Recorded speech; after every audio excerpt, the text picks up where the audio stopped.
The Drifter has this mysterious cargo that he's been dragging behind his ship for who knows how long. The ball. There's, yeah, that big chunk of ice. Where did it come from? In the season of the Drifter, we get to finally go to his ship. When you go into this thing, it's not what you expect.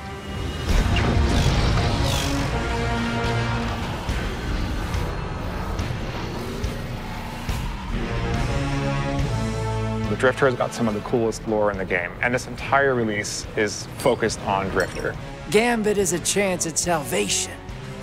Take it. So in Season 6, we've got something for everybody, whether you're a D2 owner, a Forsaken owner, or an annual pass owner. We've got new gear to chase, new weapons to chase. We've got exotic quests. We've got clan rings. We've got lore. Every week, there's something different for you to do.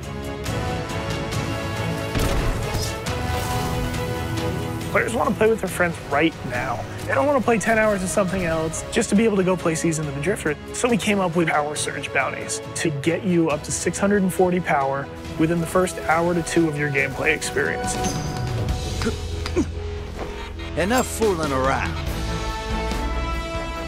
Day 1, you're going to log in, you're going to talk to the Drifter. He's going to inform you that the most important thing you do is go play Gambit Prime. So you're going to want to play Prime and then go play Reckoning, and then take your rewards from Reckoning back to Prime. Yeah, it's this great little loop. Dredging. Nah, not anymore. It's Drifter now. Season of the Drifter, there's some super deep lore with Drifter and the Nine. They're working with him for some reason. When you're helping him, it may or may not be the right thing to do, but you just don't know.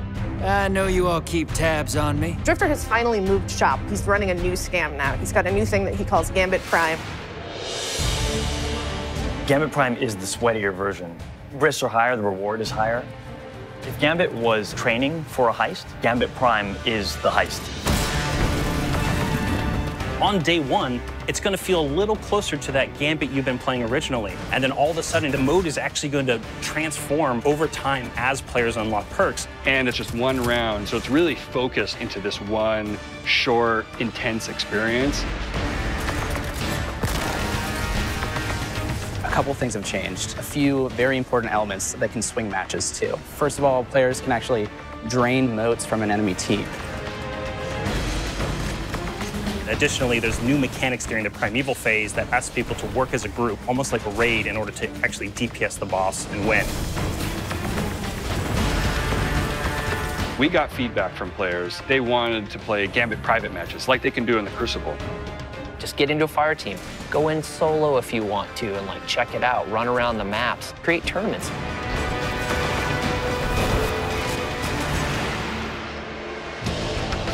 In the original Gambit, we had these 4 soft roles.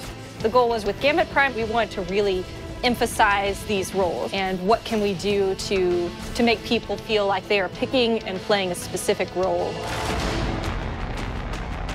So we built brand new armor sets that allow you to basically lean into the roles that we built for the activity.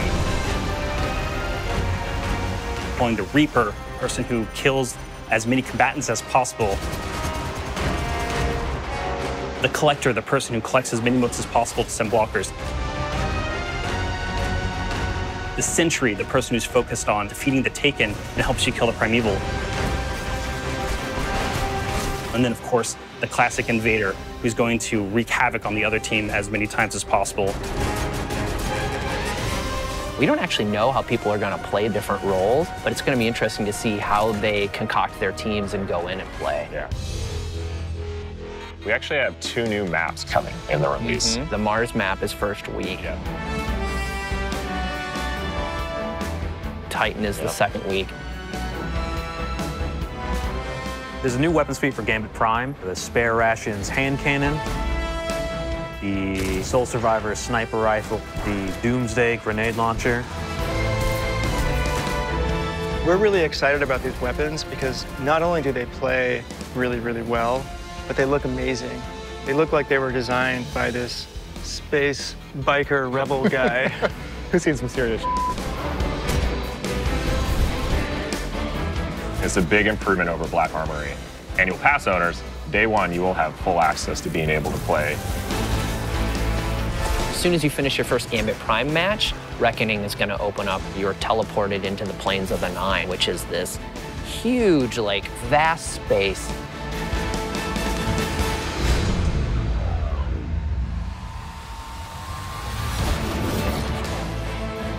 The Reckoning is a pinnacle PvE experience inside the Drifter's Ball, and it's pretty intense.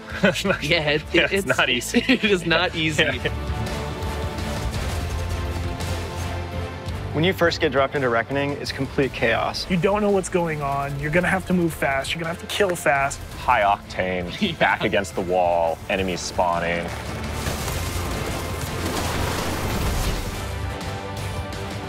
You're getting attacked from all directions. Think the Crota raid from D1. At first, you're only going to have access to Tier 1, and then Tier 2 and Tier 3 will slowly unlock. It gets more and more chaotic. And there's a Killing timer everything counting you can, down the whole timer time. counting down. So every week, as you play through Reckoning, you're going to come out with more and more pieces of armor for Gambit Prime. Every piece of armor has the Drifter's snake decal on all pieces, and the color of that decal corresponds to the role that you're playing. So if you're an invader set, you've got these glowing, like, red snakes covering your entire armor set. So when you see someone come over, you're gonna know. Or if you see someone in the ready room. If everyone is glowing and everyone has an aura, you should be expecting those top tier perks. You're gonna look across or look at your team and go, oh my God. Invaders! Yeah, that's crazy. Like, you don't know what's gonna happen.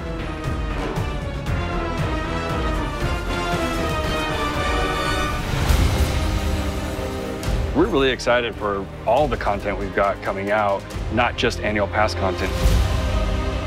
The new Crucible pinnacle weapon, the new Vanguard pinnacle weapon, a new spring event coming, which we've never had before, the Revelry. Yeah, week 2, you're gonna start your journey to Thorn. I cannot wait to complain about people with Thorn as I'm holding Thorn. Season of the Drifter is really the first time we're coming out really understanding how we want to structure a season of content. Leaning into shape Destiny more in line with what our core community wants.